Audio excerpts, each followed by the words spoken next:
Welcome back, listeners, to another episode of BizBlend podcast. This is the podcast where we talk about where heart meets hustle and also where entrepreneurship, leadership, and resilience meet over real conversations. I'm your host, Sana, and today we are shifting gears, literally and figuratively, as we dive into the world of auto repair from a bold and refreshing angle. Listeners, our guest is Moira Sheehan, the powerhouse founder behind CARma AutoCare, which is a female and family owned shop in Pula, Georgia. Now, with a background in business consulting and MBA to match, Moira's not your typical shop owner, listeners. She has taken an industry historically dominated by men and turned it into a platform for transparency, education, and also community upliftment. So, whether you are an entrepreneur, a woman navigating male heavy industries, or just someone curious about what it means to run a heart led business with steel like standards, this conversation is for you. So, with that, Moira, welcome to the show, and I am absolutely honored to have you here with us. Oh, thanks so much, Santa. What a lovely introduction. I'm going to have to take you with me everywhere to introduce me.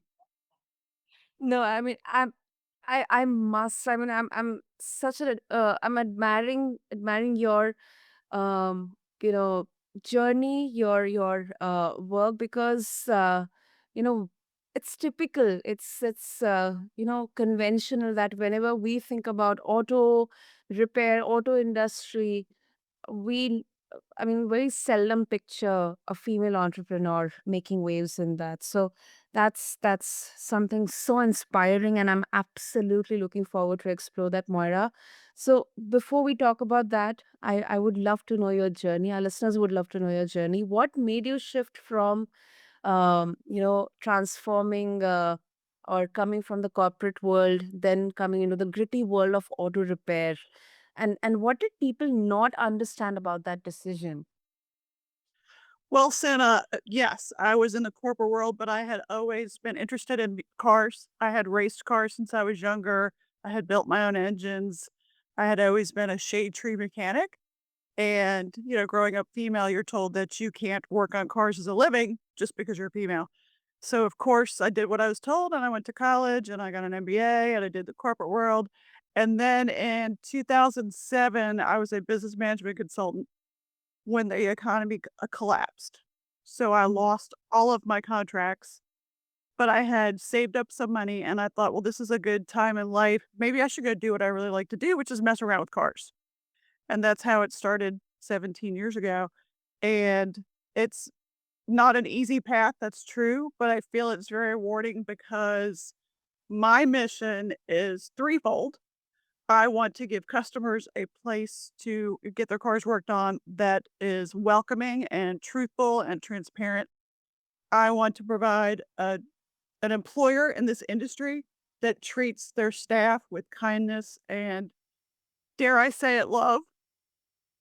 And I want young women to feel that this is a great career alternative for them because automotive technicians are not like it used to be. It's not just all muscle and brawn. I mean, yes, you have to be a strong person, but a lot of it now is how you think and understanding the computers in cars and how to scan them and electrical issues. It's so much more involved. And I don't think that's exclusive to men. So I think women can be very successful in this industry. I'm both the counter in doing service advising as well as being a technician. Absolutely, absolutely. I love it. That's really, really inspiring, Moira. Really. Um, Thank you, and Senna. and you have built a trusted brand in a field where trust can be hard to come by, and especially for unfortunately, whenever let's say we would have heard, okay, a woman is repairing my auto, a woman is running the business. Um, I had to think about it. I mean, how do you educate and empower your customers rather than just, simply serving them or just justifying that, yes, you are capable, your team is capable. I think the answer to that is in show and tell. So we do a lot of show and tell. We show you your vehicle, whether it's in person or with an inspection report with photos and videos. And answering questions of customers directly, not talking round and round, not using, complicated terms, just making it very clear to them instills a lot of credibility and trust because, again, we're so transparent. We're going to show you what we're talking about. And it's really a joy to teach people about their own vehicle. A lot of people don't understand. They think it's a big mystery. So many things on a car are not. Most things any intelligent human being can understand. They just have to learn it. And that's what we enjoy doing at CARma is teaching people about their car. Mm, wow. And uh, I mean, as a woman in the auto repair industry, Moira, what were some of the real unfiltered barriers you faced internally and externally? Well, I still have the phone calls probably once a week where someone calls up and I answer the phone and they say, I need to talk to somebody about my car. And I say, well, I'm the owner. I can help you. And they'll say, no, really, I need someone who knows about cars. And then I kindly explain, I've been doing this all my life. I've been the shop owner for 17 years. Usually they might be shocked a little bit, but they'll proceed. There's a few that are you just accept that they're just not a good fit. And that's okay. There's plenty of people that don't care about it being a woman, and that's the way it should be. Why should it matter what your gender is in any industry or any field? So, yeah, again, with winning them over with just knowledge and visibility makes all the difference. The other problems were I think it was a little difficult on my boys. I have 2 now adult grown sons. They're 24 and 20. And I think it was a little strange for their mom to come pick them up in carpool dirty with tires in the back, smelling like rubber because they went to a private school and the other moms were not like that. So they've done great. They're both very successful. And of course, I'm very proud of them. But I think it was hard on them having a mom also that worked all the time and in a very non traditional industry. But hey, now they both know how to work on cars. So there's that. Wow. But that must have been so cool. At the time, they didn't think so. Yeah, wow. And let's go beyond the surface here. Uh, uh Moira, what doesn't get talked about enough when it comes to owning space in a male dominated field, in general, if we talk about it? I think probably no one talks about how it can be very lonely because I am a single woman owner. And for example, when I go to conventions with auto repair shop owners, there might be 1,500 in the crowd and only a handful are women. And you can feel very isolated and lonely and you don't really connect with them. And they look at you like you're, a strange animal when you introduce yourself as the owner. So that gets to be a little tough. So you can look outside of the industry and look for other female mentors who are in non-traditional fields. Of course, my friends and my boys are a great inspiration to me and keep me going. But yeah, it could definitely get lonely. I think in all entrepreneurship, it can get lonely, and particularly when you're in a male-dominated field as a woman. Yeah. Yeah. Um, and talking about your work and your team, they use ASA certified technicians, uh, the modern innovations as well, OEM parts, and these are high standards, Moira. So, was it tough to hold on to those values while scaling and keeping the price also competitive? Because auto industry it can be really tricky when it comes to pricing or demand. So, what would you say on that? It wasn't hard for me to maintain my standards because when I talk to a customer, I realize that I could see them tomorrow in the grocery store, and I wanna be able to feel that I did the right thing by them and their car and be able to look them in the eye honestly. And make that connection with them inside or outside the shop. So it was never hard for me, even in the really rough economic times, going through COVID or when I first started and it was a bad economy. I never felt like I had to compromise on price or by doing the right thing because that just really eroded my brand. Mm, So I never felt that way. true. That's impressive. It's impressive, Oh, Mora. thank you. I mean, I just, how do you want to live your life? How do you want to be perceived, right? Exactly. Exactly. And, what kind of example do I want to be for my staff and my children? I think that really plays a part in it. Absolutely. And if Great. I'm not, I'm Mhm. sorry. Yeah, go ahead, Moira. And if I'm not honest with my customers and my staff is watching me, are they ever going to have trust in me? Are they going to think I'm honest with them? So I think it just, it's that ripple effect. It's through your whole life of how you conduct yourself affects all of the people around you and what they think of you. True, true. I really loved the fact that you mentioned that, uh, the customers who are coming to your garage, who are coming for your service, uh, or, or products. I mean, they are local. I mean, today you are interacting with them. Tomorrow you may meet them at your local grocery store. So it's very localized, and definitely there has to be. Uh, I think it's more about the word of the mouth and more about the trust. So that is absolutely essential when it comes to most of the local businesses as well and the community led businesses.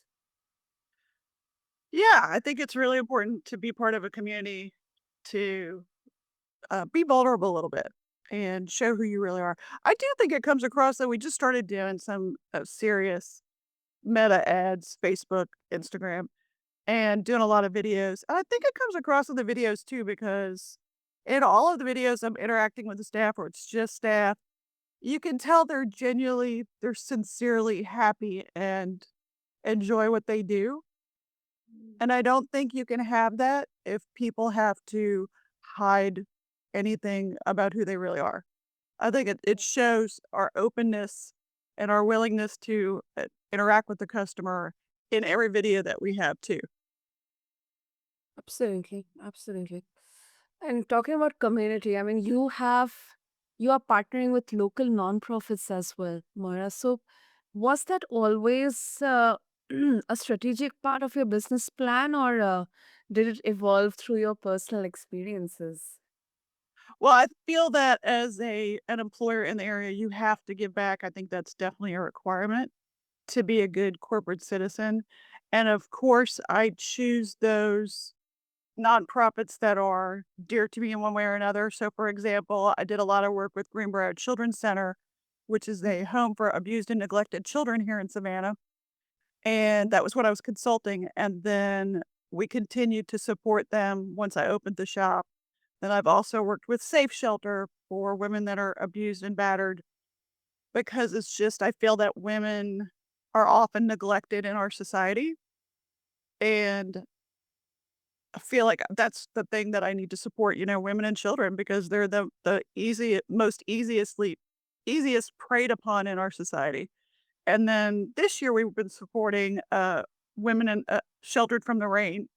So this is again women with children, single moms trying to get a foothold, and we do events. We participate in car shows. We also do things like take a car that's been abandoned, donate the labor, ask our suppliers or vendors for the parts to donate the parts so that we can get them back on the road because having a vehicle, of course, is vitally important to your success in life, especially in a town that doesn't have a great transit system.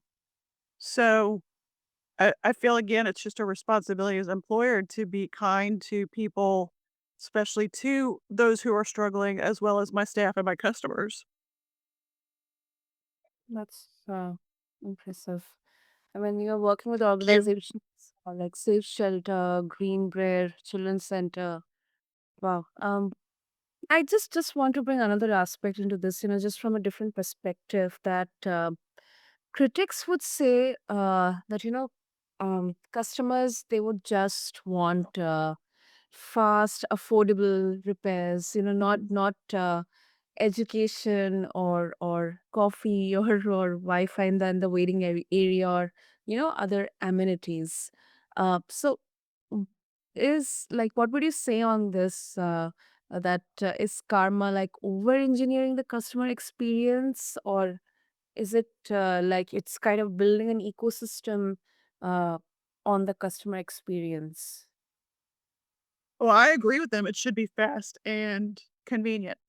So we do a lot of things like all of our processes are electronic.